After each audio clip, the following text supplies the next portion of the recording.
Serangan udara Angkatan Udara Rusia seketika mengubah posisi Angkatan Bersenjata Ukraina menjadi reruntuhan. Rekamannya ramai beredar di media sosial Telegram pada Senin 9 September 2024. Militer Rusia menghancurkan pusat kendali UAV kubu Zelensky di dekat Verkhnekamenski menggunakan bom FAB-500. Serangan yang sangat tepat dari FAB-500 dengan UMPC memberikan pukulan fatal pada pusat kendali UAV Angkatan Bersenjata Ukraina di wilayah Verkhnekamenski. Targetnya tercapai 100%.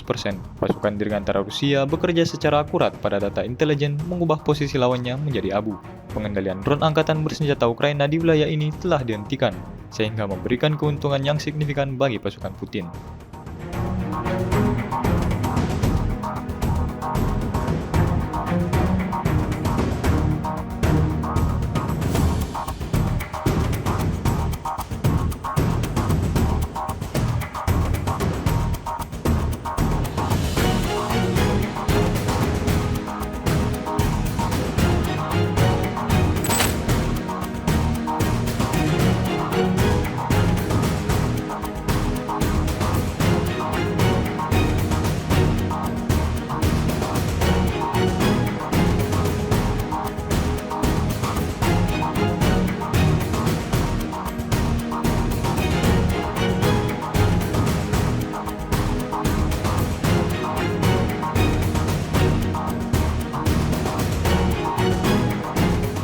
Download Tribun X sekarang, menghadirkan lokal menjadi Indonesia.